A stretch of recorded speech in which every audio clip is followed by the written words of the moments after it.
They won't be beaten twice in a row by the Arizona Cardinals. The Los Angeles Rams make sure to split the series 1-1 as they were able to take care of business on the road in the desert in Glendale against Kyler Murray and the Arizona Cardinals, winning 30-23. Hello everyone, welcome to a brand new episode of Time2Football. My name is Hassan Khan, the host of this channel that we like to call Time2Football. Glad to be joining you here post Monday Night Football, post Week 14. It is now over. We close a chapter on Week 14, and now we look forward to Week 15. Only 4 more regular season games left prior to the NFL playoffs, which we'll be talking about on this episode of Time2Football. We're going to be talking about 4 teams that are in danger of missing the postseason. It is, hey, win now mentality. You're playing with fire.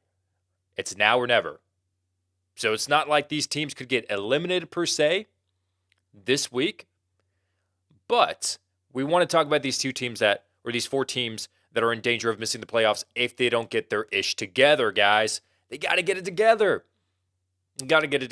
Speaking of get it together, we've also got a question of the day that we wanted to show you. As you guys are joining us live on YouTube, we asked this question of the day. You guys can leave this in the chat if you wanted to as well. But let's go ahead and show you the question of the day that we got planned for you guys here. Is there a chance that Urban Meyer isn't fired? I mean, we know everything about Urban Tradition Meyer, right? We know that the problems that he's been bringing, the issues and the drama and everything. We've been talking about it. We don't want to talk way too much about it because we don't want to be that channel that just hones in on the drama. But as it relates to football right now, his job status is unclear. Hassan Khan has come out and said, we're not going to be jumping the gun. We're actually going to take everything into consideration, and then we'll make a decision. But the question of the day that I wanted to ask you, as you guys are joining throughout the show, is there a chance that Urban Meyer is not fired by the Jacksonville Jaguars and he retains his position for 2022? Leave your comments and your thoughts down below in the chat. Speaking of which, you guys are joining us, and I appreciate that. We've got Aftershock Value joining us, as he does pretty regularly. Grand Rising T2F, I wanted to ask, do I get Devontae Parker? Oh, so you're asking your fantasy football questions? I will get to you. I promise I will get to you guys later on in the episode. Oh, why is Urban Meyer's head cut off right there? I have no idea why his head was chopped off, but he is on the chopping block. Oh my gosh, it is not looking good for Urban Meyer. Urban Tradition Meyer. Because, Urban Tradition Meyer, college football tradition. College football coaches are like, these aren't kids that we're coaching. They're young men. But I'm going to yell at them like they're a kid. You got to treat them like they're 12 years old sometimes, huh? It's about the tradition of college football. That's what makes college football so great. About raising character in these young men. These young men and no women. Yelling at these kids. Are they kids or young men? They're young men. But we treat them like kids. So Urban Tradition Meyer might be going back to college football. But anyways, what else are you guys saying? Okay, well, we've got a praise report here from Joseph. Good morning. Hope your day starts off great. It's already been pretty good so far. Great performance from the Rams last night. Horns up, baby. Made fantasy playoffs by 1.05 points thanks to Dalvin Cook and Josh Allen. Hey, both those guys went off. Both those guys had 35-plus points. Depending on what your scoring format was. But Joseph, congratulations. And Odell as well as a clutch touchdown from Matthew Stafford and having a good day as well. Aftershock Value, big shouts to you, mans. # you are not a robot. Hey, I appreciate it.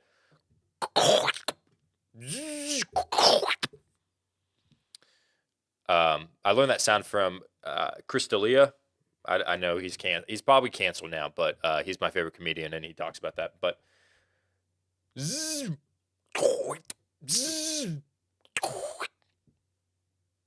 he says it. That sound reminds him of something. I'm not going to mention what it is because it is kind of inappropriate. But anyways,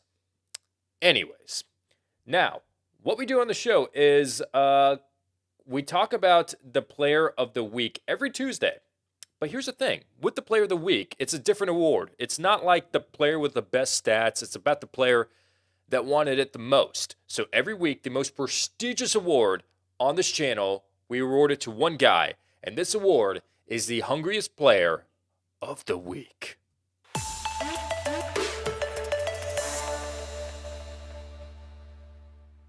Hungriest Player of the Week, the one that wanted it the most. Listen, like I said, not the best stats, because, that could have gone to Dalvin Cook. Okay? It's not about that. What it's about is about rewarding a player that stepped up in an opportunity, proved that he's deserving of more snaps in the NFL, and took advantage of every opportunity that they had in the NFL this past Sunday, this past Monday, Thursday, whatever, this past week. So there were many, many candidates that I wanted to mention. Okay, a lot of honorable mentions, but I wanted to hone in on one specific player because he's a rookie. And I want to go ahead and give him his props right here. As a matter of fact, I don't think... Yes, we do. We have the graphic right here. Let's go ahead and award this to Josh Palmer of the Los Angeles Chargers. He is our Week 14 Hungriest Player of the Week. 5 receptions, 66 yards, and a tutty. Okay, you look at that stat line. Okay, good game. Good game. What's so significant about that? Keenan Allen has COVID-19, was placed on the COVID-19 list. There was a chance also as well that Mike Williams would not be able to play. Eventually did come back and was activated off that list on Saturday. And now Josh Palmer stepped in, though, as the wide receiver, too. You could also argue that Jalen Guyton stepped in there as well. But Josh Palmer, a lot of attention was on him. And in an opportunity, in an interview before the game, he stated, yes, I'm ready to seize the opportunity that is given to me. This is the chance that I've been waiting for. Josh Palmer stepped up, stepped big against the New York Giants, leading them to a big victory, the Los Angeles Chargers. And that is why Josh Palmer, the rookie wide receiver, is your Week 14 Hungriest Player of the Week. NFL news and notes that's going around the league. What do we got? Well, there's a lot of people on the COVID-19 list. As a matter of fact, a record 37 COVID-19 cases have been reported in the NFL. The last couple of days, it seems like. This is the highest amount. I think it was only on Monday, as a matter of fact, to make it even worse. The highest amount in a single day since the COVID-19 outbreak happened. This includes the 2020 season. This includes before the vaccination process. Like, there was 37 people placed on the COVID-19/reserve list. One of them was a Washington football team defensive, or I'm not sure if he was offensive or defensive, but he was an assistant coach. And he was placed on that list, and he got the new, what is it, the Omicron? How do you pronounce it? I don't keep up with the news. Amarian, media control. What is it? It's Omicron. If you like switch the letters around, it makes media control. Conspiracy theory. I'm kidding, guys. Please, I'm not that weird. I don't even know what it's called. But anyways, he got that variant, which I guess is a big deal. I don't know. But, 37 people have been placed on the COVID-19 list.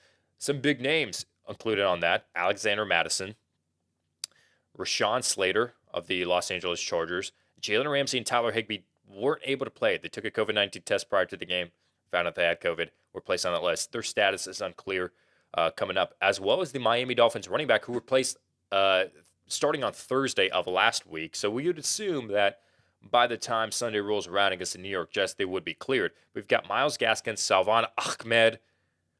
Malcolm Brown is going to be returning from injury and has a chance of playing this Week 15, so he could be the only healthy running back on top of Duke Johnson. We've also got Phillip Lindsay as well, that was placed on that COVID-19 list on Monday. So that is 3 Miami Dolphins running backs, Gaskin, Ahmed, and Lindsay being placed on that list. Their status is unknown. However, the good thing is all 3 of those guys are vaccinated, so there is a chance that they do play this Sunday. They're not already ruling them out. But Malcolm Brown is expected to return for Week 15. They're hopeful. Brian Flores is that he could be activated off of IR and return off following that quad injury that he suffered earlier this season. Hasn't played in a few games, so that'll be a big boost for the Miami Dolphins run game.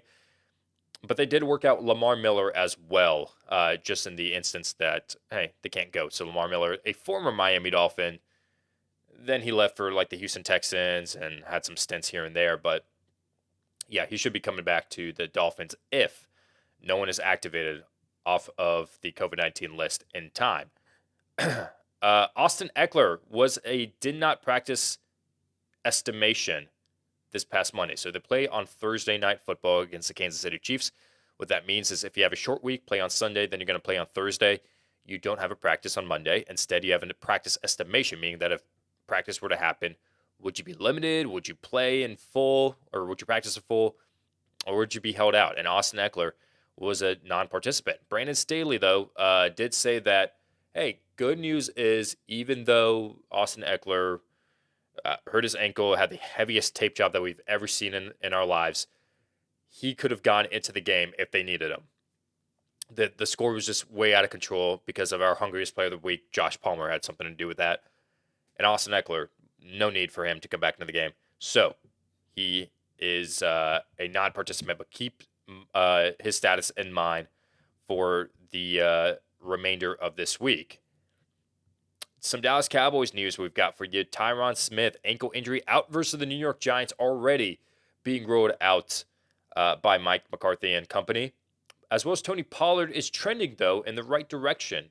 Had that foot injury, the same injury that Taysom Hill suffered. But his status seems like, okay, it seems like it should be good with Ezekiel Elliott dealing with his knee injury. They want to work in more backs. They got Corey Clement as well that they worked in against Washington. Tony Pollard would be a huge boost for that Cowboys run game. Michael Carter of the New York Jets could return as early as week 15 per Robert Saleh. We don't know for sure if he's going to, but for Tevin Coleman, who's already in concussion protocol, Ty Johnson and LaMichael Pirine didn't really step up. Austin Walter got sick during the game and was held out of the game. This would be a big boost for the run game for Michael Carter and the New York Jets. Actually, ironically, he suffered that injury the last time we saw him on the field was against the Miami Dolphins, and now he could be making his return against the Miami Dolphins. So, ironic how that worked out. Emmanuel Sanders is unlikely to play this week. His knee injury is considered week to week. Who steps up in the process? It is Cole Beasley and especially Gabriel Davis that's going to be stepping up in the process. Dawson Knox, though, would be the main target. That if you're looking for a Buffalo Bills pass catcher, who's going to be the main guy? You're asking yourself that. It's going to be Dawson Knox who steps in. TJ Hawkinson is hopeful to return in Week 15. Had a hand injury, did not practice all week last week, missed Week 14 against the Denver Broncos. This week, however, he is expected to return. According to Dan Campbell, he is hopeful, at least, that he can get at least some sort of limited participant in practice and limited reps in practice. So TJ Hawkinson is on the cusp of playing in Week 15. Josh Allen is day-to-day with his foot sprain. At first, Allen, after the game, said, hey, it's not that big of a deal. I should be fine. Sean McDermott came out on Monday and said it's a foot sprain. Didn't put any more details out there as far as the status of Josh Allen goes. So just monitor his status. But we think that Josh Allen is going to be fine, just dealing with a minor foot strain. DeAndre Swift is day-to-day, and he's hopeful to return in Week 15 as well. So for that shoulder strain on Thanksgiving against the Chicago Bears has not played since. Jamal Williams was placed on the COVID-19 list. He could be activated just in time. Whether Swift can go or not, hopefully, we'll see. It's going to be a full week by that point, but yeah, we're definitely going to have to see. Craig Reynolds, out of nowhere. Hungriest Player of the Week. Dang, I messed up on that one, right? Oh, no. I didn't. I considered him, but I can only give the Hungriest Player of the Week to a team that wins. But Craig Reynolds was deserving of an honorable mention at least. Lamar Jackson avoided a high ankle sprain, but he plans to be out there on Sunday, according to John Harbaugh. So that is very, very good news for the Baltimore Ravens. And then the last little bit of news, unfortunately for Kareem Hunt, the injuries continue to roll on as his ankle seems to be the factor in deciding his status for this Sunday. And right now he is being ruled out against the Las Vegas Raiders. Kareem Hunt not expected to play. And that is your NFL news and notes for Tuesday, December 14th, 2021. Let's take a break real quick and check in with the comments here. I'll go ahead and answer some questions. Why not? Why not, man? Why not? I'm feeling generous. Let's do it. So Aftershock Value, your first question. You said that do I get Devontae Parker or Jamison Crowder out off the waiver wire because of Elijah Moore's injury? And do I start Ezekiel Elliott or Leonard Fournette this week? It's a very good question because Ezekiel Elliott hasn't been looking that great, right? Leonard Fournette, on the other hand, has been looking great. Now, I don't know the matchup per se. I have not had a chance to look at the schedule. I have not had a chance to do a little bit of research on that, so I can't give you an answer on starts or sits. But if you're looking for a long-term solution, do you want Devontae Parker or do you want Jameson Crowder? I'm going to lean in towards Devontae Parker because number one receiver for the Dolphins for the last 2 years. And I mean, I trust him a lot more than a Jets offense that even though they're without Elijah Moore, without Corey Davis, he's the unprecedented number one receiver James Crowder is. They still play him outside of the slot. I think teams already know that we got to cover this guy. I mean, it was proven. Like, he only had 6 targets last week, and he didn't really do much with it. So, Devontae Parker, my personal opinion, would be a better pickup than Elijah or Jamison Crowder. I didn't put Devontae Parker on the adds and drops list, the video that came out earlier this morning, just because I think over 52% of people already own Devontae Parker. So I was like, I'll give it a little bit more options.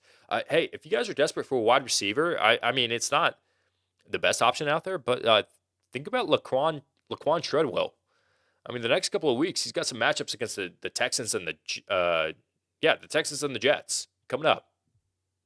I mean, I would think about Laquan Treadwell, who's had 4 receptions and 50 yards in every game in like the last 3 games or something like that. So Laquan Treadwell for the Jaguars. I'm in the playoffs in 5 leagues and have 2 buys. Dude, congrats, Daniel. Awesome. Thank you for your help. I want all the gold, and you shall get it. Let's get you to that championship glory. So the next time you walk down the street and someone yells out, "Hey, champ," only one head's going to turn. Yours. I ended up getting the buy in my main league as well. And then in my second league, which is my viewer league, I could have gotten the buy if I freaking paid attention. But again, I say this all the time, Daniel. I don't know how you handle like 7 leagues or 5 leagues or whatever you're in. 72 leagues. I don't know. But yeah, I ended up, I made the playoffs, but I didn't get the freaking buy. I was 1 game behind. Dang it, man. It's okay. Joseph. Dalvin Cook is in my starter. Should I start Sonny Michel? I can't give you an answer just yet on that. I haven't had a chance to look at the start and sit schedule. I wanted my way into the playoffs thanks to Rashad Penny. Dude, CHB, good job, man. It's one thing to add Rashad Penny prior to last week, but it's another thing to start him. And the fact that you started him, I mean, that's like the size of your balls, man. That's amazing. Big huevos. Big huevos. Antoine saying, good morning. Any injury update on A.J. Brown? I think it's just the same, man. I haven't heard any updates on him. I think it's just you're going to have to wait it out.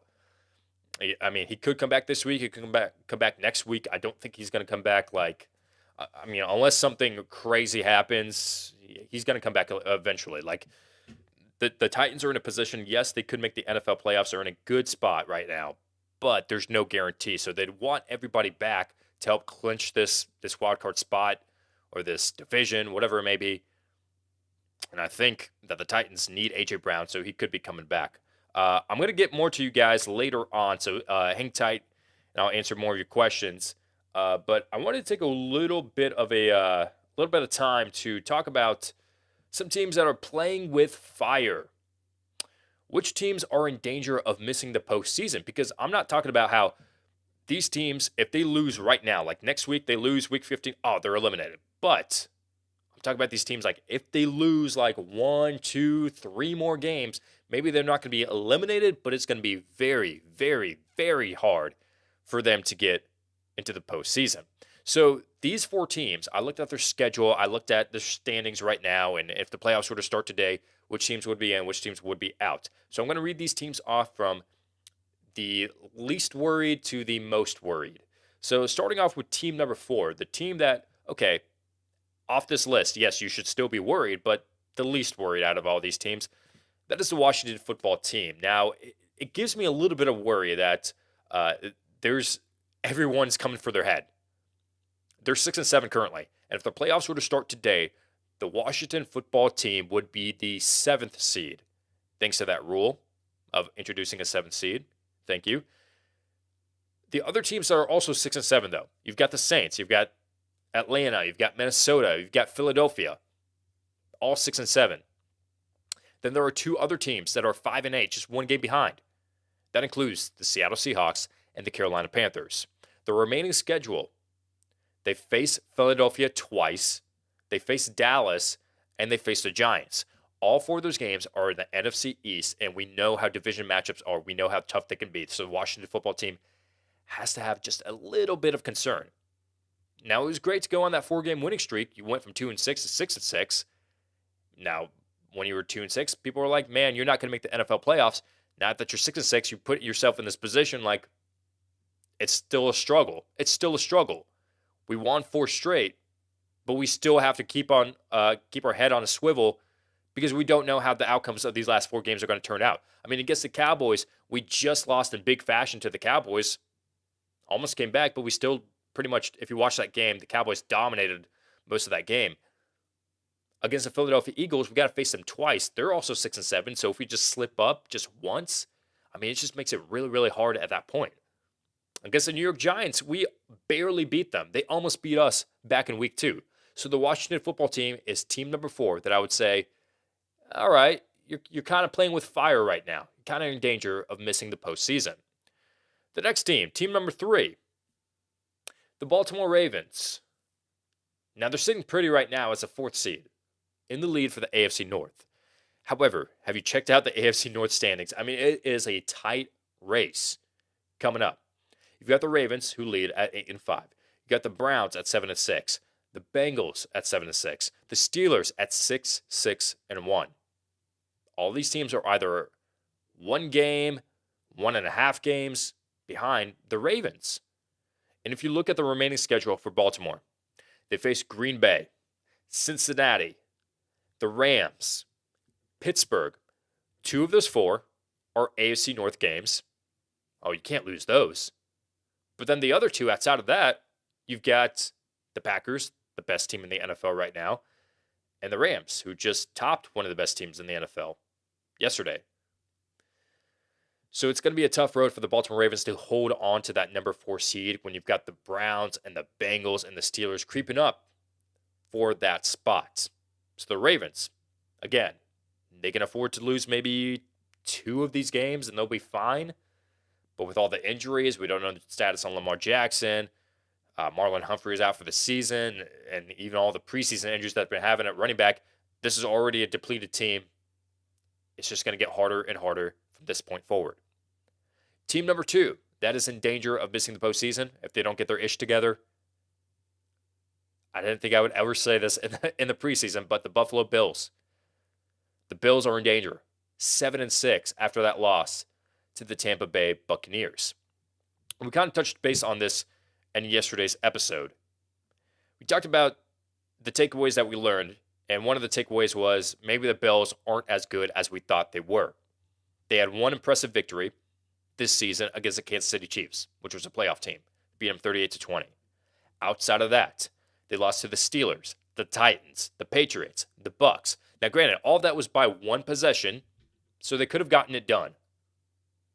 But if you're losing to these playoff contenders, I mean, Ric Flair said it best. To be the man, you got to beat the man. And the Bills, the only man that they've beaten are the Chiefs. The Colts blew them out, so the Colts are ahead of them in the tiebreaker standards. In the tiebreaker standings, they're 7-6. Bills are also 7-6. And they lost to the Jags 9-6, a game that they should have won. So the Bills, I mean, that is team number 2 that I would say, hey, you're kind of in danger right now. You're playing with fire. Let's get it together, and let's move forward. Now, I would say this about the Bills. Just want to go ahead and throw this in there before I move on to the number 1 team. Their schedule remaining is against Carolina, against New England, against Atlanta, and against the New York Jets. So 3 out of those 4 games, Carolina, Atlanta, and New York. I mean, they're going to be favorites to win. Against the Patriots, that might be a little bit tough, but that's the remaining schedule. Now, the number 1 team that is in danger of losing their precious, precious playoff hopes after starting out red hot, then dealing with the off-field issues. The Las Vegas Raiders. Oh, it is not looking good. It is not looking good. I mean, they started off hot. I mean, they were undefeated for a little bit. Then they went to like 5-1 or 5-2 or something like that. And now they're sitting at 6-7, like having a losing streak and losing in big fashion to the Kansas City Chiefs as well. Now they're only one game behind from a wild card spot. I mean, the Bills are 7-6, Colts are 7-6. Hey, we're 6-7. We can do this. We can get it done. But it just seems like they're so far back because of the amount of losses that they had to some playoff-worthy teams. Now, they lost tiebreakers to the Cincinnati Bengals that are ranked ahead of them. They're 7-6, so you got to hope, okay, you're not also competing with the Buffalo Bills, but you also have to hope that the Bengals are going to lose some games as well so that you can slip in and get a wild card spot. Their schedule for the remainder of the season, the Cleveland Browns, the Denver Broncos, the Indianapolis Colts, and the Los Angeles Chargers. This is probably, along with the Ravens, the toughest road to the NFL playoffs. And I say the toughest because all four are AFC teams, and all four are competing for an AFC wildcard spot. The Browns are 7-6, one game ahead of the Las Vegas Raiders. You have to win this, otherwise you're going to get lower and lower in the standings, and then even if you match the record of the Cleveland Browns, they're going to have the tiebreaker in the head-to-head and get inside of the postseason. The Denver Broncos are also looking like an AFC wildcard contender. The Indianapolis Colts, they're currently the 6th seed if the playoffs were to start today, sitting at 7-6, and the Los Angeles Chargers, they're currently the 5th seed. So, I mean, three of these four teams, actually all four of these teams, competing for an AFC wildcard spot, and you have to beat them. Otherwise, the tiebreakers are not going to be in your favor, and essentially just one more loss ends their playoff hopes. But those are my four teams that are under fire of missing the playoffs. If you have another opinion, another team that you wanted to mention, please leave your comments down below. Let me know your thoughts. Let me know your opinions. I would love to chat with you guys and hear your thoughts.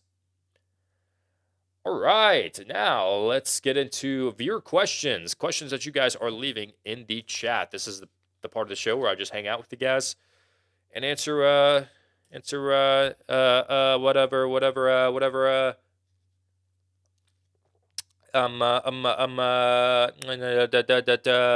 questions you got in the chat. I'll never do that ever again. What's up, bro? Kicksplug saying that. Good morning, fellas. Earthly Links, thank you for tuning in. Bye week in lock in second league. No bye weeks in the main league. Need to hear good news on Keenan Allen for Thursday. Okay, well, the good news is that he's vaccinated. And the good news is that he was diagnosed with COVID-19 early on. I think it was Monday of last week, I want to say. So that helps his chances of getting cleared just in time for Thursday Night Football. So some good news for you. Any updates on Damian Harris? Trying to decide if I should start him, Rashad Penny, or Ramondre Stevenson. I haven't heard anything about Damian Harris, and I don't think you're going to hear anything until Wednesday because the Patriots are so low-key with everything that, they're not going to really mention anything. So I would say that you can go ahead and rely on Bill Belichick to not give you any sort of updates until Wednesday. Gabriel, hey Hassan, would you start Devontae Smith or Rashad Bateman? I have not had a chance to look at the schedule, so I cannot give you an opinion on that. You could stack Hurts and Smith, okay. But you could also stack Big Ben and Johnson. I can't give you an opinion on that, but here's the thing. Like I've said this multiple times on the show, there is no point of stacking in fantasy football. And for you guys that don't know what stacking is, it's like, okay, I have Justin Herbert and Keenan Allen, the same quarterback and the same wide receiver on the same team, right? So whenever they score a touchdown, oh, that looks so pretty. Like in PPR leagues especially. That's at least 11 points right there in PPR leagues. I mean, you've got, if you want to get more technical with it, at least 11.14, because if it's a 1-yard touchdown pass, that's Justin Herbert with 4.04 points with a passing yard and a touchdown. And then that's Keenan Allen with a reception, a 1-yard catch, 1-yard touchdown. Like, so at minimum, if you stack and they score a touchdown, you get 11.14. Now, it works for some people. It's not a strategy per se, but it's great in the sense of I have a great quarterback. I have a great wide receiver. I have Matthew Stafford and Cooper Kupp. I have Justin Herbert, Keenan Allen. I have Dak Prescott and CeeDee Lamb. I have, it's awesome to see, but like at the end of the day, like for instance, you're talking about Big Ben and Deontay Johnson. Well, if Deontay Johnson does his thing and gets 15 fantasy points, but then Ben Roethlisberger does his thing, and I mean, for the majority of the season, he's been averaging like what, 16, 15 fantasy points? What's the difference between playing Deontay Johnson and Jalen Hurts, Hurts is probably going to get 20 points, and Deontay Johnson gets 15? Like, why would you want to stack? Like, it's only awesome to see when they score a touchdown together, and then you just get a whole lot of points right then and there. But at the end of the day, it doesn't matter. Like, points are points. Whoever's going to get you the most amount of points, go with them. Earlier this season, I think I streamed Taylor Heineke, and I had Antonio Gibson. It was against the Raiders when Antonio Gibson had the touchdown reception. And I was like, oh my gosh, the stack worked, right? But like, I mean, I could have played Taysom Hill that week and gotten 6 more points than Taylor Heineke did. It just doesn't matter. You know what I'm saying? So that's my thoughts on the stack. In the playoffs, back to back, Ice Cold Jones. Thank you. Hey, you've been a loyal subscriber for some time. Should I pick up Chiefs defense or Vikings defense for the rest of the season? Rest of the season, I mean, Vikings I think are a better stream this week because they face the Bears Monday Night Football. I know that. The Chiefs, I don't know who they face this week, but I know in Week 16 they have a matchup against the Pittsburgh Steelers, and the Chiefs defense has been looking great as well. So you may want to think about the Chiefs defense for Week 16. So maybe you want to go Vikings this week, Chiefs next week. I think the Chiefs face the. Oh yeah, I've been talking about this all episode. Yeah, they face the Chargers. Yeah, I don't trust the Chiefs necessarily for Thursday Night Football. Patrick Mahomes, Jonathan Taylor, Joe Mixon, Mike Evans, and Hollywood Brown. That's my core 5 going to the playoffs, and I finished 10-4. I love it, dude. I love it. That seems like a solid team. I know people have been giving Patrick Mahomes some crap, but I mean, he's still like a top 5, top 10 fantasy quarterback, something like that. Like he's not Patrick Mahomes standards, but he's still pretty freaking good. And then I mean, your running backs are set. Hollywood Brown's been a nice surprise. Mike Evans, inconsistent at times, but he'll get it done. Especially the last couple of games, he's been looking really good. Finished 10-4.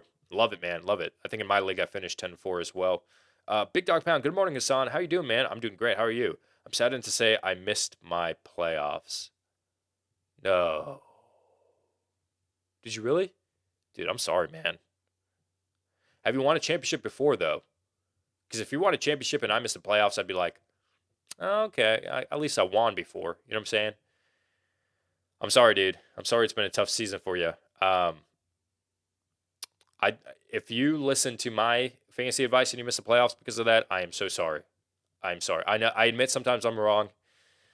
I admit I'm not perfect at times, but what has been beneficial for a lot of people in making the postseason is not necessarily the starts assists, because that's kind of like a coin toss, honestly, but preseason rankings, like drafting a team.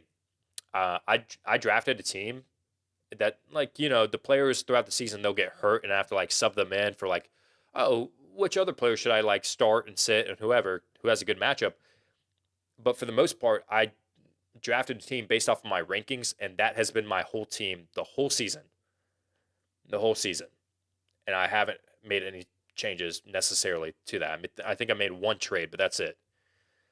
So yeah, teams are built on the waivers and through trades and stuff like that. Yes, obviously they are. But man, like a big chunk of it, like 75-80% of your team is through the draft, because then you get a lot of leverage for other trades and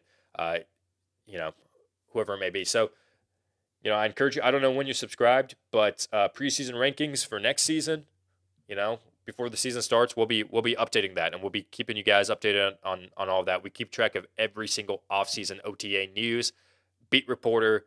That's how we knew that. I mean, I'm not going to mention the players. I've been mentioning it on the show many times, so you guys are tired of hearing about them. But we mentioned a lot of players would break out, and it's coming into fruition because of the offseason reports. Big Dog Pound, you've been saying like, okay, some of the players just didn't come through this week. Yeah, it happens, man. It happens. Is Davis Mills worth a waiver pickup? Okay, so he faces the Jaguars. Am I correct? And then I don't know the remainder of his season. So you're just talking about streaming him. He looked good against the Seahawks. I'm not knocking the guy, the player, but I'm knocking the team. I just can't trust the team, dude. I actually added Trevor Lawrence to the ads list because his next two games are against the Jets and against the Texans. And the first time that he faced the Texans, he put up 21 fantasy points in week 1, and that was with him throwing 3 interceptions. So I mean, I think they're going to give up a lot of yards and a lot of touchdowns, and maybe you want to lean in towards Trevor Lawrence instead of Davis Mills this week as a stream. Is Duke Johnson worth a pickup in waivers from Ice Cold Jones? Nope. Nope. I think Myles Gaskin, Salvon Ahmed, they were both put on that COVID list on Thursday of last week. What is it? 4 or 5? I can't freaking count how many days it's been since then. Philip Lindsay was placed on Monday, so Philip Lindsay has a chance of missing. But those two guys, Ahmed and Gaskin, are vaccinated. So they're more than likely going to be coming back in this game against the New York Jets. Is there any updates on Calvin Ridley? Just saw something about him predicting points for this week. Oh, what the heck? Really? Calvin Ridley. I have not heard anything about him. I don't. Now I'm going to freaking Google this because I don't. Calvin Ridley. Let's see. Okay, Arthur Smith saying an hour ago. This was what he said. As soon as there's an update on Calvin Ridley, we'll give you one. No update on Ridley. All right. So I think Calvin Ridley's eligible to return, being placed on that list. I mean, he was out for 3 games, more than 3 games, and now he's eligible to come back. But he's a drop at this point for me, honestly. I'm not buying it, man. I'm just going to go ahead and get rid of him. I mean, they're 6-7, so I guess he could come back if they make a playoff run, but there's no guarantee if they make the postseason. Now, if they make the postseason and then he's like, I want to come back, sure. But Atlanta's going to have to pull off win after win after win for that to happen. And for you to be in your spot where you're in a fantasy championship or fantasy playoffs where there's only 3 weeks left, I don't think Calvin Ridley is going to be coming back by the time the season is over. Emerald Eyes. Lamar Jackson, Mike Williams, T. Higgins, Aaron Jones, Austin Eckler, James Conner, Mark Andrews is my core. I love it. I'm 9-5 in first place in my league. Do I have a shot at the chip? Yeah. Oh, yeah, dude. With Mark Andrews, very underrated. I mean, James Conner, very underrated in himself. Austin Eckler, very underrated. Aaron Jones is on the decline now because they're giving snaps to A.J. Dillon. Now, he did save you guys last week, but by getting into the end zone. But, I mean, it seems like you're in a good spot. You're in a good spot, man.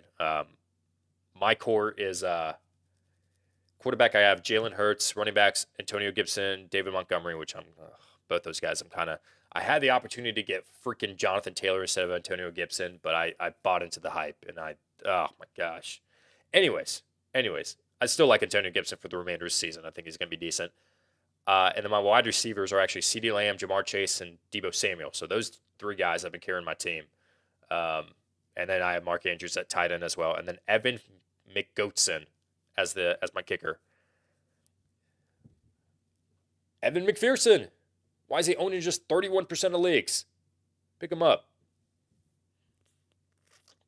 Hello from South Carolina. I'm in the playoffs in all 3 leagues, and it's looking very good at each one. Are you still high on the Seahawks defense, or should I play Miami? This week, I'm no, against the Rams. But hey, the next 2 weeks, against the Lions and the Bears, you may want to think about starting the Seattle Seahawks defense. I don't think they're going to be the best defense out there, but it might be the best that you can get for week 16 and week 17. This week, it's going to be a little bit tougher. I think some people might be dropping the Rams defense, honestly. And if people drop the Rams defense because they're like, oh, they face the Seahawks, I'm going to drop them. Pick them up. Stream them against the Seahawks. The Seahawks have had their offensive struggles, and especially against the Rams. I think it was the last 3 games that the Seahawks have faced against the Rams, dating back to last year. They didn't score over 23 points in either one of those games. So I think you should be confident in the Rams defense if they get dropped for this week. You also have Dylan and Elijah Mitchell on the bench. Emerald Eyes. Hey, stack team, stack team. If you guys are watching live, this is the last question that's on the live chat, so I'm going to go ahead and just acknowledge this. It's not a question. It's just a statement. Good morning. Salute to you in the chat. Don't know if you remember me. Yeah, Caliente K. I remember you. How could I forget about you, dude? I'm the one playing for $12,000. Yeah, that's not really forgettable. But I want to thank you. I'm 10-4 and I have the bye. Second place. Thanks again. You rock. Hey, you rock. 12 grand on the line. I'm also 10-4 and I have a bye at second place. So you and me, we're on the same path. Split that money with me, man. Split that money. No, that's awesome though. I hope you do win that money, and yeah, keep on tuning in, and I will get you the best insight that I can give. At least, listen, I'm no different than anybody else. I'm not better than anyone. All I do is I just, whereas like people might commit more time to like, oh, I got kids, but look at you trying to be a family man. Think you're so successful and everything. Kids care about your life like your life is put together. Oh my gosh. Yeah, and then you also have like work and everything. You got your families and everything that you got to take care about. So you dedicate a lot of time to like other things, and then like your job is your job. Whereas this is like all I do, so I have the freedom to watch a lot of football, read a lot of news, and do this channel. So I mean, I'm just relaying information. That's it. Relaying information, stats to help you guys make the best decision on your fantasy lineups. But with all that said, hey, I appreciate you guys tuning in to this episode of Time to Football. Glad you guys were a part of it. And remember to subscribe to this channel, and be sure to tune in every day for this weekly show. And we appreciate everything that you guys do to make this possible. There it is. Okay, got the countdown going. Yeah, tomorrow's show will be filled with power rankings like we talk about every single Wednesday. And then throughout the week as well, keep on tuning in to these live chats if you want more of your questions being answered. With all that said, thank you guys so much for watching this episode of Time to Football. So grateful for you guys. Can't express that enough. Take care.